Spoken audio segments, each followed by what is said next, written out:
Abra a Bíblia em Colossenses, no capítulo 2, verso 6.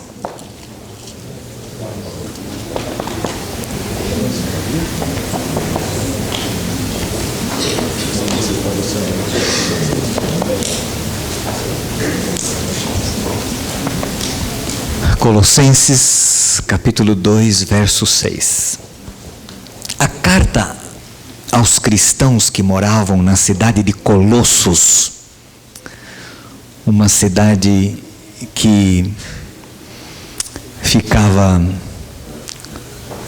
não muito longe da cidade de Éfeso, foi escrita por Paulo. Paulo que escreveu, pode apertar o ponto ali, ou a vírgula, ponto é melhor. E depois eu vou usar no fim, só no final, na conclusão. Isso. Veja, a carta que Paulo escreveu aos cristãos que moravam na cidade de Colossos foi escrita quando ele estava preso em Roma, numa das prisões de Paulo em Roma. Provavelmente por volta do ano 62. A carta aos Colossenses faz parte das cartas da prisão. Paulo escreveu 4 cartas da prisão. E uma delas é a carta de Colossenses. Paulo não fez evangelismo na cidade de Colosso. Há indicações de que ele nunca tenha ido fazer evangelismo lá na cidade de Colosso. Ele estava preso em Roma, recebeu um relatório de Epáfras, que era um membro da igreja de Colosso, que tinha se convertido quando Paulo fez evangelismo em Éfeso. Paulo ficou 3 anos em Éfeso, pregando em Éfeso. E provavelmente Epáfras tenha levado o evangelho para Colossos, junto com outros. E Epáfras foi visitar Paulo em Roma, e contou do fervor, e fez um relatório da igreja de Colosso. E aí Paulo escreveu essa carta. A carta foi levada por Tíquico e Epáfras à igreja de Colossos e recebeu o nome de Colossenses. Lá no final da carta, se você presta atenção, lá no finalzinho da carta, Paulo pede, por exemplo, no capítulo 4, no verso 16, depois que esta carta for lida entre vocês, façam que também seja lida na igreja aos laodicenses. E que vocês igualmente leiam a carta de Laodiceia. Paulo também escreveu uma carta para Laodiceia. Só que esta carta não se tornou canônica. Ela não veio para o cânon dos livros bíblicos. O Espírito Santo, ao fazer a seleção dos livros, achou conveniente que a carta a Laodiceia não fizesse parte. E ela não fez parte, mas Paulo escreveu uma carta aos cristãos de Laodiceia. E aí ele diz, vocês devem trocar a carta. Quando vocês lerem a carta que eu estou mandando para vocês, vocês vão levar para Laodiceia e que os irmãos de Laodiceia leiam. E aí vocês leiam a carta de Laodiceia entre vocês. Interessante esse trocar de cartas, né? Graças a Deus, na época de Paulo não tinha e-mails. Senão Paulo teria passado um e-mail para a igreja e nós perderíamos as orientações, não haveria uma carta escrita, né? Como nós temos a carta hoje. Paulo, ao escrever a carta, ele tenta ajudar os irmãos de Colossos que estavam enfrentando um problema sério. Qual era o problema sério, básico? Os judaizantes. Quem eram os judaizantes? Os judaizantes eram alguns conversos ao cristianismo, outros não, que achavam que os cristãos convertidos do mundo gentílico deveriam cumprir todo o ritual do Antigo Testamento, do cerimonial do Antigo Testamento. Matar cordeirinhos, fazer festa da Páscoa, comer ervas amargas, circuncidar-se, enfim, cumprir todo o ritual do Antigo Testamento, de todas as festas. Paulo, ao pregar, ensinava os cristãos dizendo que tudo isso era uma sombra das coisas futuras, que Jesus havia cumprido esse ritual, que Jesus era aquele a quem esse ritual apontava, e que, portanto, nós não precisaríamos mais viver esse ritual e fazer isso. Mas os judaizantes iam atrás. Paulo vinha, pregava, fundava uma igreja, daqui a pouco vinham os judaizantes. E eles entravam na igreja e faziam um esparrão, uma confusão. Porque você tem que fazer isso, você não pode comer isso, você não pode comer carnes sacrificadas aos ídolos, você está comendo ervas, você tem que comer ervas amargas e pão. Está comendo pão sem fermento? Você não pode comer pão sem fermento. É época da Páscoa. E aquilo era uma confusão. E uns acreditavam, e outros não, e uns achavam assim. E era um rolo, irmãos. E aí Paulo mandava essas cartas para poder ajudar os irmãos e orientá-los. E havia um outro problema. O gnosticismo, que era uma heresia que começou a se propagar naquela ocasião. Razão pela qual o apóstolo João, velhinho, pastor da igreja de Éfeso, escreveu aquelas cartas pequenininhas que aparecem lá atrás. O que dizia o gnosticismo? Em essência, que nós nos salvamos e nos purificamos pelo conhecimento. E que o corpo é mau, o espírito é bom. Aí estão as raízes do ascetismo. O que é ascetismo? Dos mosteiros, dos monges. Eu tenho que me isolar e sofrer. Quanto mais eu sofrer no corpo, mais o meu espírito se purifica, porque eles acreditavam na dicotomia do ser humano, ou na tricotomia. O que é isso? O ser humano, diziam, é composto de 3 partes, alma, espírito e corpo, ou alma, corpo e espírito, dicotomia ou tricotomia. São filosofias gregas, que vieram dos gregos, Sócrates, Aristóteles, Platão, etc. Eles misturaram isso, e Paulo, preocupado com estas heresias, escreveu uma carta.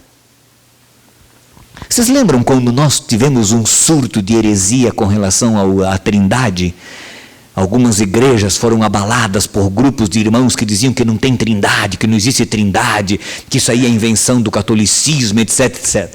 Então, esse grupo de pessoas vai numa comunidade, numa igreja, e esfacela a igreja, divide a igreja, cria problemas. Aí alguém vai lá, orienta, escreve uma carta, escreve revistas e artigos para poder ajudar a resolver o problema. Este foi o objetivo de Paulo na carta aos Colossenses. Se eu tivesse tempo, nós iríamos estudar a carta direitinho. Há coisas lindas nela, palavras e ideias fantásticas na carta aos Colossenses. Mas eu quero chamar-lhes a atenção para uma coisa que está aqui no capítulo 2, verso 6 em diante. Portanto, assim como vocês receberam Cristo Jesus, o Senhor, continuem a viver nele. Não adianta ter recebido Cristo, não adianta ter aceito Cristo, não adianta ter sido batizado, tem que continuar o quê? Em Cristo, Paulo diz aqui. Continuem vivendo nele. Enraizados, edificados nele, firmados na fé, como foram ensinados, transbordando de gratidão. Nós até poderíamos fechar a Bíblia e terminar o sermão só com esse texto aqui. Aqui tem tudo que nós precisamos. Paulo diz, vocês aceitaram a Cristo, não aceitaram a Cristo? Pois fiquem nele. E fiquem de que forma? Enraizados, ligados, conectados, firmados pela fé, assim como vocês foram ensinados. Verso 8 diz, tenham cuidado para que ninguém os escravize a vãs filosofias, a filosofias vãs e enganosas, que se fundamentam nas tradições humanas e nos princípios elementares deste mundo, e não em Cristo. Pois em Cristo habita corporalmente toda a plenitude da divindade. E por estarem nele, que é o cabeça de todo poder e autoridade, vocês receberam a plenitude. Nele também vocês foram circuncidados. Cristo circuncidou vocês. A verdadeira circuncisão é do coração e não da carne. É isso que Paulo está falando. Não com uma circuncisão feita por mãos humanas, mas com a circuncisão feita por Cristo, que é o despojar do corpo da carne. Isso aconteceu quando vocês foram sepultados com ele no batismo. E com ele foram ressuscitados mediante a fé no poder de Deus que o ressuscitou dentre os mortos. Quando vocês estavam mortos em pecado e na incircuncisão da carne, Deus os vivificou em Cristo, com Cristo. Ele nos perdoou todas as transgressões e cancelou a escrita de dívida que consistia em ordenanças e que nos era contrária. Ele a removeu pregando-a na cruz e, tendo despojado os poderes e as autoridades, fez deles um espetáculo público, triunfando sobre eles na cruz. Portanto, logo, porque Cristo salvou vocês, porque vocês foram batizados nele, porque ele perdoou vocês, porque vocês foram circuncidados no coração e não na carne. Portanto, ele conclui: não permitam que ninguém os julgue pelo que vocês comem ou pelo que vocês bebem, ou com relação a alguma festividade religiosa, ou à celebração das luas novas, ou dos dias de sábado, porque estas coisas são sombras do que haveria de vir. A realidade, porém, encontra-se em Cristo. Não permitam que ninguém que tenha prazer numa falsa humildade e na adoração de anjos os impeça de alcançar o prêmio. Tal pessoa conta detalhadamente suas visões e sua mente carnal a torna orgulhosa. Trata-se de alguém que não está unido à cabeça, a partir da qual todo o corpo, sustentado e unido por seus ligamentos e juntas, efetua o crescimento dado por Deus. Já que vocês morreram com Cristo para os princípios elementares deste mundo, por quê? Como se ainda pertencessem a Ele, vocês se submetam a regras. Não manuseie, não prove e não toque. Todas essas coisas estão destinadas a perecer pelo uso, pois se baseiam em mandamentos e ensinos humanos. Essas regras têm de fato aparência de sabedoria, com sua pretensa religiosidade, falsa humildade e severidade com o corpo, mas não tem valor algum para refrear os impulsos da carne. Que coisa linda essas instruções de Paulo. Vocês nasceram com Cristo, vocês são novas criaturas, vocês foram batizados em Cristo Jesus, Ele perdoou vocês, Ele aceitou vocês. Vocês nasceram com Cristo, vocês pertencem ao Senhor. Não permita que homem algum os julgue pelo comer, pelo beber, pelas luas novas, pelos sábados. E aí os nossos irmãos evangélicos adoram esse texto. E eles tiram esse texto do contexto e dizem assim: está vendo vocês adventistas? Ficam aí, não como carne de porco. Por que vocês estão comendo carne de porco? Carne de caça, eu não como isso, eu não como aquilo. Por que vocês guardam o sábado? O sábado é sombra das coisas passadas, passou, acabou. Vocês estão em Cristo, Cristo vos libertou, Cristo vos perdoou, nós somos livres. É verdade, somos livres, libertos. É isso que Paulo está querendo dizer. Você tem que colocar as coisas dentro do contexto. Se você tira qualquer orientação fora do contexto, a coisa complica. Quer ver uma coisa? Um texto fora do contexto. Segura aqui a Bíblia em Colossenses, vamos rapidinho, só para explicar um texto fora do contexto. Me diga uma coisa, antes de ir no texto, e antes de irmos no texto. Quem morreu em Cristo, pelo que você conhece da Bíblia, está salvo ou está perdido? Ok, vamos a esse texto então, 1 Coríntios 11. 11 ou 15, acho que é 15, 11, deixa eu ver aqui, uma coisa assim. 1 Coríntios capítulo 15, verso 18. 1 Coríntios capítulo 15, verso 18. Vamos só ler o verso 18. O que diz aqui no verso 18? Neste caso, também os que dormiram em Cristo estão o quê? Perdidos. Está aqui, os que dormiram em Cristo estão perdidos. Está aqui, a Bíblia diz, os que dormiram em Cristo estão perdidos. Não está aqui escrito? Tá, mas eu tenho que colocar no contexto. Paulo está fazendo uma argumentação. Ele está dizendo que se não há ressurreição de mortos, porque tinha gente dizendo em Corinto que mortos não ressuscitam. Que esse negócio de morto ressuscitar, esse é balela. Aí Paulo está dizendo, não, os mortos ressuscitam, porque Cristo ressuscitou. Porque se os mortos não ressuscitam, Cristo não ressuscitou. Se Cristo não ressuscitou, vã é a nossa fé. E os que dormirem em Cristo estão perdidos. Lógica, ele está fazendo uma lógica. É o mesmo que acontece lá em Colossenses. Jesus um dia disse assim, Jesus um dia falou assim, a ninguém chameis de pai. Então eu não posso chamar meu pai de pai? A ninguém chameis de pai. Não, tem um contexto. Que tipo de pai? Outro, que entra pela boca, não contamina o homem. O que entra pela boca, não contamina o homem. Já expliquei isso uma vez aqui. Como? Não contamina o homem. Pode comer de tudo. O que entra pela boca não contamina o homem. Então beba veneno para ver se não vai morrer. Vai morrer, irmãos, porque é uma lei. Mas Jesus tem um contexto. Os fariseus lavavam as mãos 7 vezes para comer. Chegavam, lavavam. 1, contavam. 2, 3, 7 vezes. Os discípulos chegaram morrendo de fome. Morrendo de fome. E chegaram e já começaram a comer. E foram criticados pelos fariseus e diziam, mestre, os seus discípulos não lavam as mãos? Tem que lavar a mão. A lei ordena lavar as mãos. Jesus falou, olha meu filho, o que entra pela boca não contamina o homem, mas o que sai, o que procede de dentro. Tem um contexto. Jesus está falando, olha, sabe o que você está falando é pior do que eles comendo sem a mão, com a mão suja. Entendeu? É muito pior. Tem um contexto. Outro texto da Bíblia diz assim, chega no açougue e não pergunte nada, coma de tudo. Né? Ou chegue na casa de alguém e não pergunte nada, como que está servida a mesa. Não, tem um contexto. O problema não é carnes limpas ou impuras, é carnes sacrificadas aos ídolos, porque tinha problema. Os judaizantes conversos ao cristianismo não comiam carne sacrificada aos ídolos de jeito nenhum. Já os gentios conversos achavam que a carne sacrificada aos ídolos não tinha nenhum problema.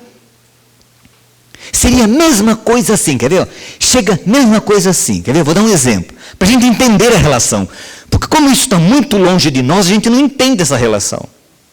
Você vai na casa de alguém e a pessoa serve um frango para você. Você senta à mesa e pergunta assim, escuta, esse frango é de macumba ou não é de macumba? Entendeu? Por quê? As pessoas que são dessa religião, eles não oferecem animais aos seus deuses, aos espíritos, eles oferecem frangos aos espíritos. Quem come esse frango? Fica lá abandonado. A pessoa que come. Na época eles faziam assim, pegavam um boi e eles ofereciam ao deus Apolo, um boi. Irmãos, não era um frango, era um boi. Terminava o sacrifício, matava o boi e ia fazer o que com aquela carne? Os açougueiros gostavam daquilo, porque compravam a carne o quê? Mais barata. Compravam a carne barata, os sacerdotes desses templos vendiam a carne, e a carne era vendida no açougue. O judeu converso chegava no açougue e fazia uma confusão. Porque quando chega lá no açougue, como é que você vai saber qual era o boi que tinha sido sacrificado do boi que não tinha sacrificado? E aí chegava na casa de uma pessoa, a pessoa ia comprar carne no açougue. Chegava na casa da pessoa, ia comer, sentava à mesa, essa carne foi sacrificada? Paulo falou, olha, não pergunte nada, chega, coma. Chega no açougue e não pergunta se foi sacrificado aos ídolos. Os ídolos não valem nada, já foi sacrificado mesmo. Chega lá e compra e coma. Pronto, esse é o contexto, irmãos. Está lá Pedro, pega e mata esses bichos e coma todos eles. Tudo bicho imundo que ele viu na visão. Pedro falou, Senhor, eu nunca comi coisa comum e impura. Mata e come, Pedro. Eu estou 3 vezes. Deus não estava falando de comida, era uma visão para falar do preconceito que eles tinham quanto aos gentios ouvirem a palavra de Deus. Está Paulo falando aqui dos sábados do 7º dia. Ninguém vos julgue pelo comer, pelo beber, pelas ruas novas, pelas festas, pelas ordenanças. Não permita que as pessoas julguem você. A palavra sábado, irmãos, ela significa descanso. A palavra sábado significa descanso. Cada vez que você encontrar a palavra sábado na Bíblia, a palavra significa descanso. Portanto, a palavra tem N aplicações na Bíblia. Ela não se refere apenas ao sábado do 7º dia. Todos os feriados nacionais dos judeus eram chamados do quê? De sábado, porque era descanso, eles não trabalhavam. Os feriados religiosos eram chamados de sábado, mas podia cair na segunda, na terça, na quarta, qualquer dia da semana. Eles chamavam de sábado, porque era descanso. Porque a palavra sábado significa descanso. Nós temos em nossa língua, eu até coloquei um exemplo aqui, nós temos na nossa língua algumas palavras que têm esses significados, né? Significados duplos. E o contexto que tem que me dizer a que se refere. Um exemplo bem clássico e bem simples de entender. Manga. Eu falo manga, e você pergunta, que manga, pastor? É fruta? É manga de roupa? Que manga? Que manga? Ainda lá em Goiás o povo chama de manga uma mangueira. Que manga é essa? Né? Por exemplo, Lima. Que Lima é essa? É Lima capital do Peru? É Lima, o que é Lima? Que Lima é essa? É uma ferramenta? É o nome de um homem? É uma fruta? Entende? São palavras homófonas e homógrafas, né, em português, que se escrevem da mesma forma, se pronunciam da mesma forma, mas têm significado diferente. O contexto vai me dizer. O sábado é assim. Então eu tenho que analisar o contexto para entender. Aí, tem uma coisa muito boa de entender isso. Levíticos capítulo 23. E eu quero mostrar para você e fazer um estudo rápido, mas muito bom, em Levíticos capítulo 23. Muito bom porque eu sou apaixonado por isso aqui e é uma coisa lindíssima. Levíticos capítulo 23. Abra a Bíblia lá. Esqueça um pouquinho Colossenses. Daqui a pouco a gente vai voltar para Colossenses para fechar a ideia. O ideal seria lermos tudo. Mas a gente vai ler algumas coisas importantes aqui. Verso 4. 23, verso 4. Estas são as festas fixas. Festas fixas do Senhor. As reuniões sagradas que vocês proclamarão no tempo devido. A Páscoa do Senhor, que começa ao entardecer do 14º dia do primeiro mês. No 15º dia daquele mês, começa a festa do Senhor, a festa dos pães sem fermento. Durante 7 dias vocês comerão pães sem fermento, e no primeiro dia façam uma reunião sagrada, e não realizem trabalho algum. Durante 7 dias, apresentem ao Senhor ofertas preparadas no fogo, e no 7º dia, façam uma reunião sagrada, e não realizem trabalho algum. Coloca aqui para mim, Amanda, lá, rapidinho esse que vai nos ajudar a entender isto. Festa da Páscoa. Que dia começava a festa da Páscoa? Dia 14. Clica mais um. Vamos colocar todo o gráfico aqui. Eu acabei esquecendo de pegar o ponteiro lá, mas isso aqui, ó. Espero que vocês consigam ver. Foi o maior quadro que eu consegui colocar aqui. Ali aparece dia 14 lá, ó. Dia 14 à tarde. Acho que não seria bom apagar, né? Ajuda? Tá. Dia 14 à tarde, está ali. No primeiro mês do calendário religioso dos hebreus. Eles tinham 2 calendários. Nós também temos 2 calendários. Nós temos o calendário acadêmico e nós temos o calendário civil, né? A diferença entre o calendário acadêmico e o calendário civil. Tem ponteiro aí, será? Tem? Está aqui? Ah, que bom. Tá. Olha aqui, ó. Este é o primeiro mês do calendário religioso dos hebreus. Mês de Nisan, ou Abid, ele tinha 2 nomes. No dia 14 à tarde, eles matavam o cordeiro pascual. No dia 15, que era o primeiro dia da festa da Páscoa, eles guardavam esse dia como se fosse um sábado. Eles não trabalhavam nesse dia. Podia cair segunda-feira, podia ser terça, podia ser quarta, era uma data fixa. Era o dia 14 e o dia 15. No dia 16 eles tinham a oferta das primícias, eles pegavam os primeiros frutos da colheita e ofereciam a Deus, como gratidão ao Senhor. E no último dia da festa dos pães asmos, durante 7 dias comiam ervas amargas e pão sem fermento, e no dia 21 eles tinham outro feriado. Eles chamavam estes dias aqui de sábado, mas não era sábado, era o primeiro dia da festa da Páscoa e o último dia da festa da Páscoa. No dia 16 eles ofereciam ao molho movido. Vamos voltar a Levíticos, ali em 23. Olha ali ainda.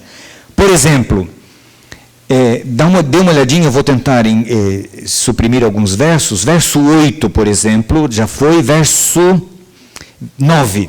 Disse o Senhor a Moisés: diga aos israelitas, quando vocês entrarem na terra que lhes dou e fizerem a colheita, tragam ao sacerdote um feixe do primeiro cereal que colherem.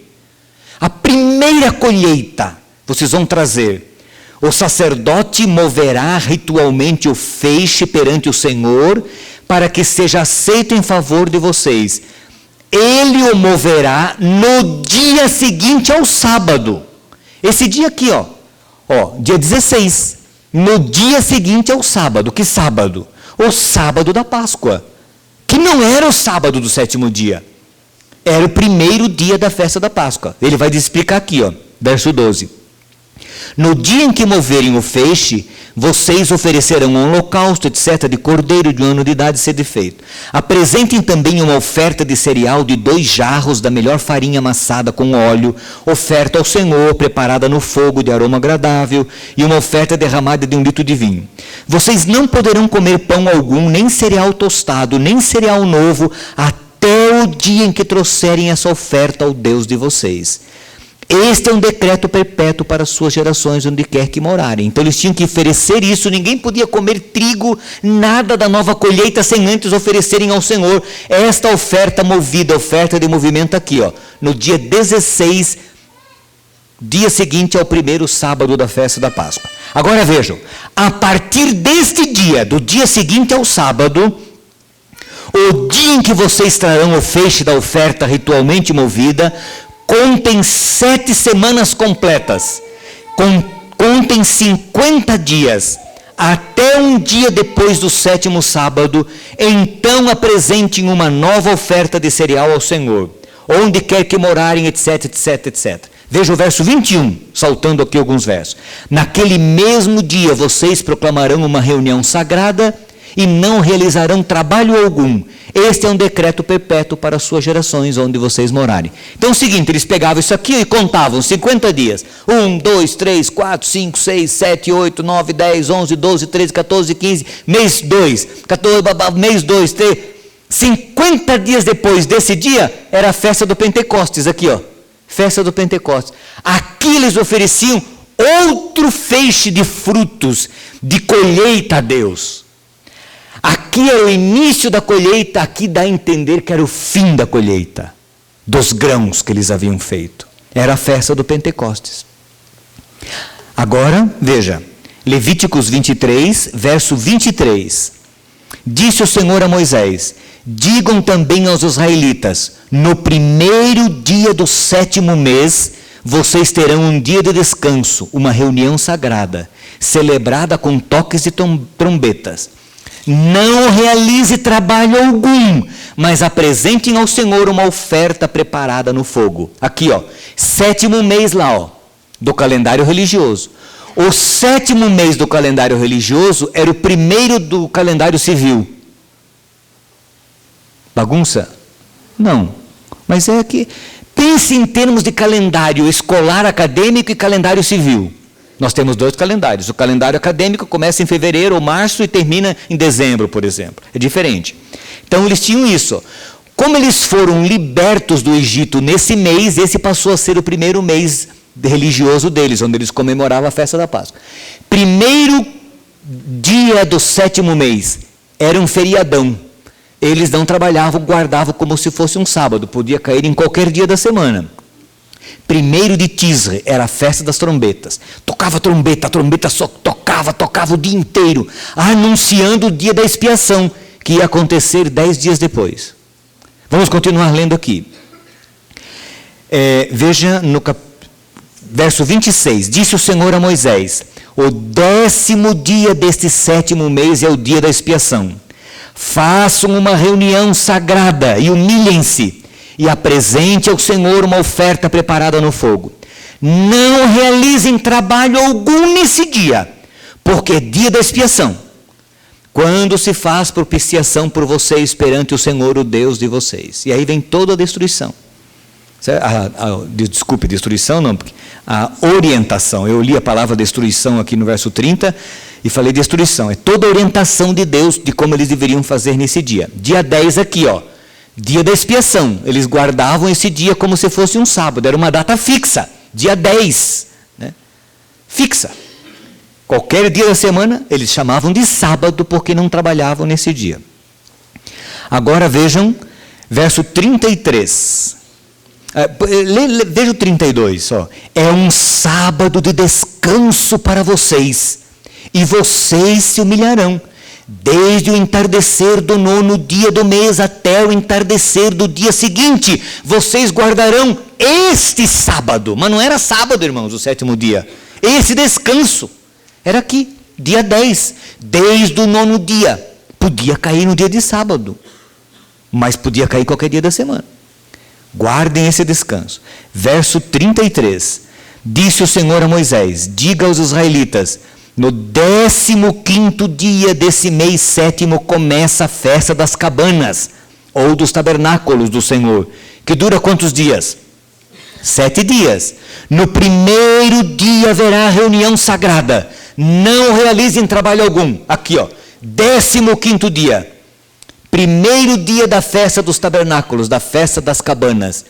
Guardem esse dia. Não façam nenhum trabalho nesse dia. Verso 36. Durante 7 dias apresente ao Senhor ofertas preparadas no fogo. No 8º dia, façam outra reunião sagrada. É reunião solene. Não realizem trabalho algum. 8 dias, você conta aqui no dia 22. Aqui eles tinham outro sábado. Estes, agora pode abaixar um pouquinho a luz. Estes eram os 7 sábados cerimoniais dos israelitas, dos judeus do Antigo Testamento. Eram dias de feriados nacionais, religiosos, que podia cair em qualquer dia da semana, datas fixas, que eram guardados como se fosse o sábado do 7º dia. Qual era o primeiro? Dia 15 do primeiro mês, dia 21 do primeiro mês, dia 6 do terceiro mês. No 7º mês tinha 4 feriados desse. Trombetas, primeiro dia, expiação, 10º dia, tabernáculos, 15º dia, início e fim das festas das cabanas ou tabernáculos, dia 22. 7 sábados, ó. 1, 2, 3, 4, 5, 6, 7. Os judaizantes que se converteram ao cristianismo queriam continuar guardando estas festas e estas datas fixas. E Paulo diz: ninguém vos julgue pelos sábados. Paulo está falando destes sábados aqui. Destes sábados cerimoniais. Ninguém vos julgue pela comida, pela bebida. Por quê? Porque aqui, ó, tinha que comer ervas amargas e pão sem fermento. Ninguém vos julgue pela comida e pela bebida. Isso são sombra das coisas futuras. Jesus cumpriu isso. Quer ver como Jesus cumpriu isso aqui? Olha aqui. Jesus morreu exatamente num dia 14 de Nisan, ou de Abide, naquele ano. Jesus morreu no dia anterior à festa da Páscoa, que naquele ano coincidia com o sábado do 7º dia. Por isso os judeus foram falar com Pilatos para tirar os corpos da cruz, porque aquele seria o grande sábado da festa. Porque naquele ano, o dia 15 da festa da Páscoa coincidia com o sábado do 7º dia. Jesus morreu na sexta-feira, no dia 14. Jesus guardou esse dia aqui, ó. Ele ficou na sepultura nesse dia. No dia 16, a oferta das primícias. Quem ressuscitou? Jesus. Quem ressuscitou com Jesus no dia que ele ressuscitou? Uma multidão de santos. Já leu isso lá em Mateus? As primícias, os primeiros trabalhos de Jesus, o primeiro fruto do trabalho de Cristo ressuscitou aqui. Agora Jesus ficou quantos dias na terra? 40 dias. Depois que Jesus subiu ao céu, ele ficou 40 dias e subiu ao céu.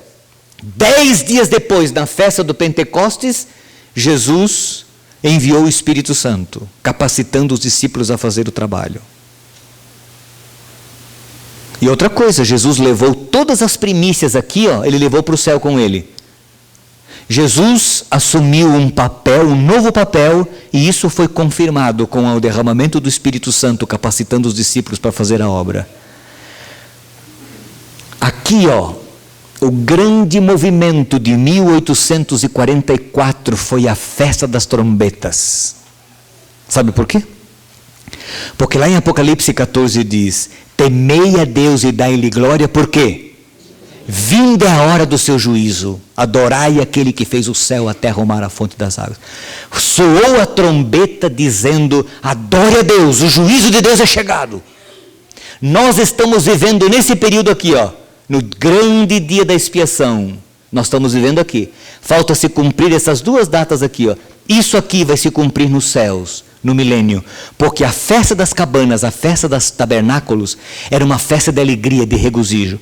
Eles lembravam, comemoravam o tempo em que eles viviam em cabanas, eram ermitões no deserto, era uma festa de alegria, de regozijo. A festa das cabanas do povo de Deus será feita no reino dos céus, quando Jesus voltar. Isso vai se cumprir. Por isso Paulo diz, tudo isso aqui, era sombra de coisas futuras. Você não precisa mais cumprir isso. Graças a Deus, eu não preciso matar cordeiros. Senão, irmãos, eu estaria perdido. E você também. Já pensou? Você ter que comprar um carneiro, um bode, um cabrito. O pior que para mim seria pior. Porque eu tinha que ser um novilho. Para mim não servia cabra. Porque o sacerdote, quando pecava, o líder espiritual, quando cometia um erro, um pecado, ele tinha que oferecer um novilho de 1 ano. Era pior, o preço era mais caro, a responsabilidade dele é maior. Uma pessoa do povo podia oferecer uma cabra, podia oferecer um pombinho, uma rolinha, e se não tivesse dinheiro, eu não tinha jeito de pegar uma pombinha, podia oferecer um punhado de flor de farinha, que era o alimento mais simples que alguém podia oferecer. Mas ninguém tinha desculpa de não trazer uma oferta ao Senhor. Graças a Deus, Jesus morreu por nós. Graças a Deus, Jesus cravou na cruz esta lei de ordenanças que apontavam para o sacrifício que ele faria. Infelizmente, os judeus não entenderam isso e rejeitaram a Jesus como Messias. E os judaizantes exigiam que os gentios praticassem isso. E por isso Paulo falou, ninguém vos julgue pelo comer, nem pelo beber, nem pelas ruas novas, nem pelos sábados. Aí você diz assim, pastor, que garantia você tem de que o sábado é o sábado do 7º dia, ele deve ser guardado? Aqui em Levíticos mesmo, Deus faz a diferença entre as duas coisas. Dá uma olhadinha em Levíticos 23. Olha aqui, começa no verso 1. Disse o Senhor a Moisés, diga o seguinte aos israelitas, estas são as minhas festas, as festas fixas do Senhor, que vocês proclamarão como reuniões sagradas. Aqui, o sábado é colocado como sendo uma dessas festas, mas veja como é que o texto fala do sábado. Em 6 dias realizem os seus trabalhos, mas o 7º dia é o sábado. Não é, irmãos, o primeiro dia, o 15º dia do mês, não é o primeiro dia do mês, não é o 21º dia do mês, é o 7º dia. É sábado, é descanso, dia de descanso e de reunião sagrada. Não realizem trabalho algum, onde quer que morarem, será sábado, descanso dedicado ao Senhor. Agora veja o verso 4, na sequência do texto. Estas são as festas fixas do Senhor, as reuniões sagradas que vocês proclamarão no tempo devido. Veja a diferença. O texto faz diferença do sábado do 7º dia com os sábados cerimoniais das festas fixas. Bem claro, o texto faz a diferença dos dois. O texto diz assim, olha, vocês vão trabalhar 6 dias, mas no sábado vocês vão descansar. E vocês vão ter reunião solene nesse dia. Mas as festas fixas do Senhor são essas aqui. Datas fixas. Sim. Sim, está lá. Ó. Estas são as festas fixas do Senhor, do mesmo capítulo 23, que vocês proclamarão como reuniões sagradas, para trazerem ao Senhor ofertas preparadas no fogo, holocaustos e ofertas de cereal, sacrifícios e ofertas derramadas exigidas para cada dia. Isso fora as do sábado do Senhor, e fora as dádivas e os votos de vocês, e todas as ofertas voluntárias que vocês derem ao Senhor. Assim, começando, etc, etc. Há uma distinção clara entre o sábado do sétimo dia e os sábados, os descansos festivos, os feriados nacionais, os dias de festas nacionais religiosas, de cerimônias que apontavam para o que Jesus faria por nós na cruz do Calvário. Antes de eu concluir, existe alguma pergunta, alguma dúvida? Se eu achar ser conveniente, eu respondo, se não, eu digo que a gente conversa depois. Existe alguma dúvida? Isso foi claro para você? Alguma coisa que você não entendeu daquilo que eu expliquei? Sim. Como se fosse o nosso feriado. Eles não chamavam de feriado, eles chamavam de sábado. Era sábado, porque era descanso. Só que eram feriados religiosos. Como a Igreja Católica tem feriados religiosos, que são datas fixas, né? O dia de finados, pode cair em qualquer dia da semana, entendeu? Certo? É data fixa. O sábado do sétimo dia, não. A data fixa é, a cada semana você vai trabalhar 6 dias, no sétimo você vai descansar e vai ter uma reunião solene. Sim, Aninha, levanta a pergunta.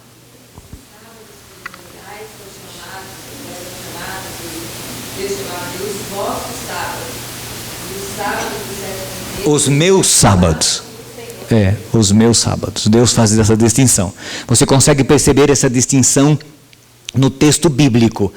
Os sábados cerimoniais são chamados de os vossos sábados, os vossos descansos, né? As vossas festas, né? Mas o sábado do sétimo dia, Deus fala os meus sábados, né? Ou o sábado do Senhor, ou o descanso do Senhor, o Senhor vosso Deus. Então essa é a diferença entre que nós percebemos bem no texto, quando nós estudamos o texto. Quando coincidia a Páscoa, que é 14 de sábado. Aí ele, grande sábado, foi quando aconteceu quando Jesus morreu. Foi um grande sábado, porque naquele ano coincidiu com o sábado do sétimo dia. Como alguns feriados religiosos coincidem com o domingo, que o povo não gosta muito. Prefere que caia na segunda-feira, certo? Ou na sexta. Né? Mas eles gostavam quando coincidia o feriado que caía no sábado, eles gostavam. Eles eram diferentes, os judeus, né? Por outros interesses, a comunidade, o povo da nossa cultura brasileira, nós não gostamos muito quando o feriado coincide com já dias de feriado, né? Ali tem outra pergunta? E o sétimo ano também, né? Sim. Que era o ano de... Isso é outra coisa, isso é outra coisa. Eles também chamavam o sétimo ano de grandes, o ano todo era sábado, né? O ano todo era sábado. Ou o ano jubileu, era o ano inteiro sábado. Certo? Deus foi maravilhoso. Você sabia, o israelita gastava 1 mês do ano nessas festas aqui, ó. Indo e vindo para Jerusalém nessas festas, era mais ou menos 1 mês. Olha aqui, o sétimo mês, quantas festas tinham? Era praticamente o mês todo de festa. Festas religiosas. Né? E olha que detalhe, o ciclo de festas, o primeiro ciclo de festa, essa festa era festa o quê? De contrição, de tristeza, ervas amargas, pão sem fermento, comer o cordeiro à noite, era tudo. Olha a última festa, terminava como? Era uma festa de alegria. Aqui era um festão aqui. Era um festão mesmo, era um festão. Eles acampavam em barraca, era um campuri ao ar livre, todo mundo nas ruas com galhos e folhas, eles moravam assim, acampados. Sim, Zedemar. De modo geral, quando fala do sábado, do sétimo dia, Sim. está sempre antecipado no artigo o. Sim. Este é Definido. Este é o sábado do Senhor teu Deus. Sim. Deus terminou no sétimo dia, no sábado. Lembra-te do dia do sábado. E com os outros sábados, Não aparece esse artigo definido, né? Definindo porque eles fazem parte das festas. As festas é que são importantes, eles fazem apenas parte da festa. Nesse dia, assim, vocês... Vamos ler 2 textos. Marcos capítulo 2, verso 27. Marcos capítulo 2, podemos ler 3 textos. Marcos 2, 27. Acho que vale a pena, para concluirmos o estudo aqui. Marcos 2, 27. Então lhes disse, Jesus falando, o sábado foi feito por causa de quem? Do homem, e não o homem por causa do sábado. Então, nós não fomos feitos por causa do sábado. Aqui é o sábado do 7º dia. A conversa aqui é o sábado do 7º dia. Porque Jesus estava passando pelas lavouras com seus discípulos num sábado do 7º dia, e eles estavam com fome, entraram na lavoura, pegaram algumas espigas, começaram a comer enquanto andavam e foram criticados pelos fariseus e estavam transgredindo o sábado.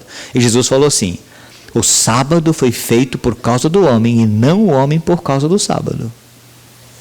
Jesus foi claro, Deus fez o sábado para nós, pensando em nós, preocupado conosco, com o nosso bem-estar físico, mental, espiritual. E Jesus diz assim, assim pois, o Filho do homem até do sábado é o quê? Então ele é o dono do sábado, ele faz o sábado que ele quer, é verdade, ele é o Senhor do sábado, ele é Senhor, eu não, ele é Senhor, eu não. Tem gente que quer ser Senhor do sábado, tem gente que quer ser Senhor da sua vida, ele quer que dirigir a vida dele. Esses dias alguém falou assim, pastor, é injusto Deus perdoar um bandido, o cara é ladrão, mata um monte de gente, aí aceita Jesus e Deus perdoa, de graça. Falei, perdoa. Ah, mas pastor, mas isso é injusto. Falei, meu amigo, cuidado com o que você está dizendo. Falei bem assim, cuidado com o que você está dizendo. Porque é o seguinte, essa é atribuição de Deus, não é sua. Deus perdoa porque Ele quer perdoar. E se Ele quer perdoar, quem é você para dizer para Ele que Ele deve perdoar? Você está se colocando no lugar de Deus. Deus diz, eu perdoo. E a atribuição dele, a ofensa foi contra Ele, não foi contra você. Certo? Ele perdoa. Então aceita. Eu vou dizer para Deus o que Ele tem que fazer? Deus é o Senhor do sábado.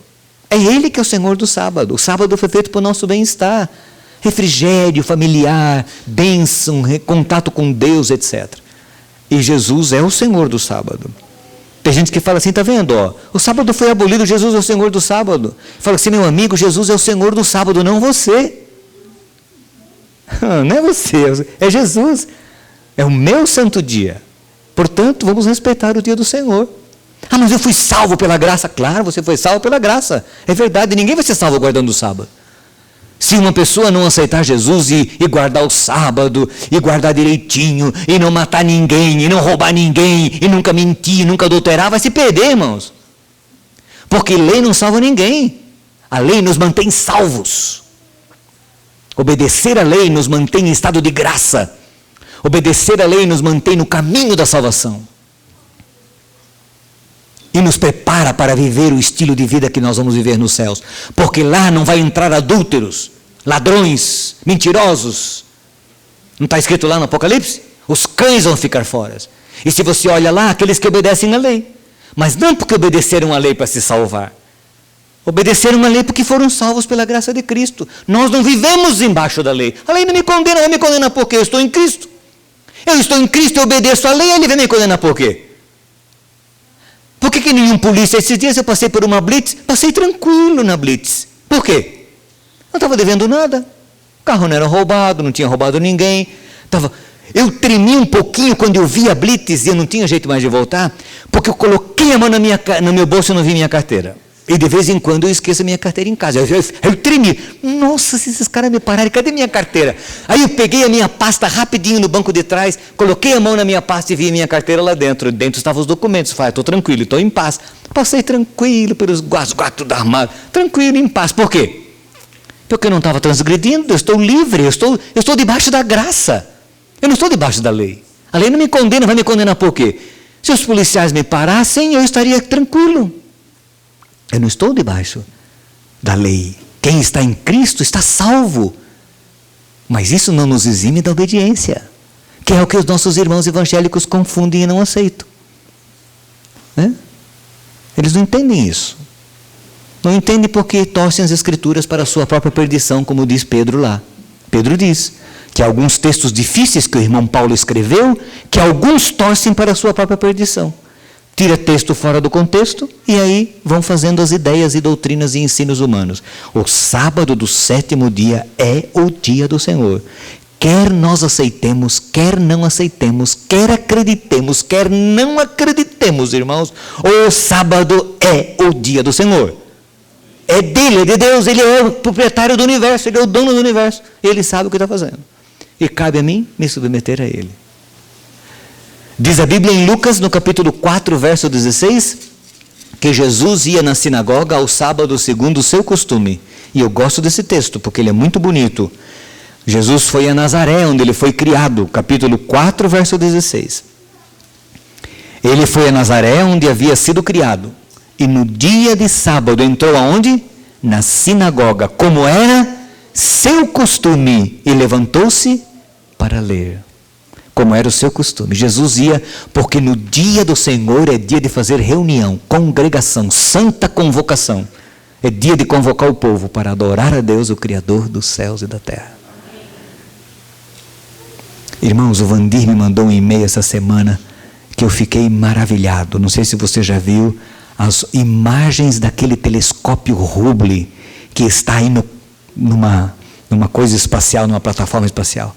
Irmãos, a coisa mais linda esse universo de Deus, a coisa mais linda.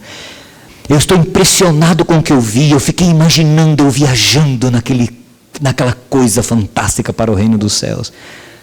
Deus é soberano do universo. Um ano-luz, são mais de 4 quatrilhões de quilômetros. Um ano-luz são 4 quatrilhões, 300 e poucos trilhões, não sei quantos bilhões e milhões de quilômetros. Um ano-luz. E esses astros, esses planetas, esses sóis, estão a 8, não sei quantos mil anos-luz da Terra. Irmãos, é uma coisa que nós não imaginamos. Por isso, Paulo diz assim, as coisas que o olho não viu, nem subiu ao coração humano, são as que Deus tem preparado para quem? Para os seus filhos.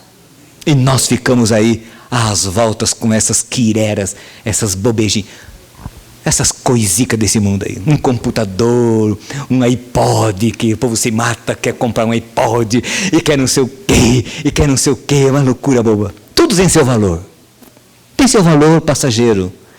Mas as glórias eternas desse Deus que nos ama, Criador dos céus e da terra, irmãos, não há com o que se comparar. Por isso ele deve ser adorado no dia que ele escolheu. Mas escutem, irmãos, lembrem-se, você não vai ser salvo por guardar o sábado. Mas se você guardar o sábado, porque você aceitou Jesus, esse bom espírito de você guardar o dia do Senhor, manterá você nesse estado de graça. Você foi liberto da prisão. Jesus abriu as portas da prisão. Agora Deus diz para você assim,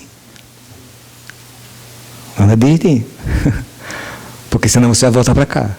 É assim, não é? É ou não é? Os advogados sabem disso, né? Terminando, Ezequiel.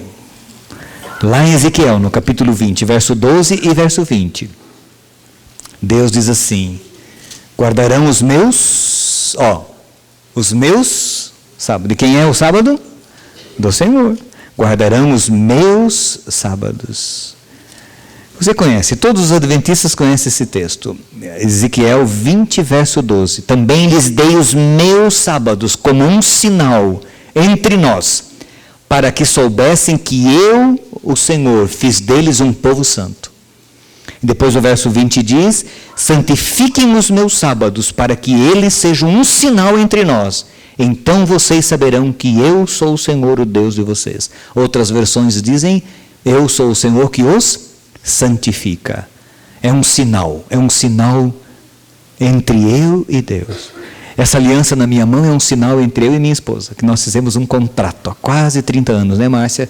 De que eu iria cuidar dela, ela iria cuidar de mim, de que nós seríamos fiéis. O sábado é o selo, é o sinal. desse concerto que Deus fez pela graça em Cristo Jesus, no sangue vertido no Calvário.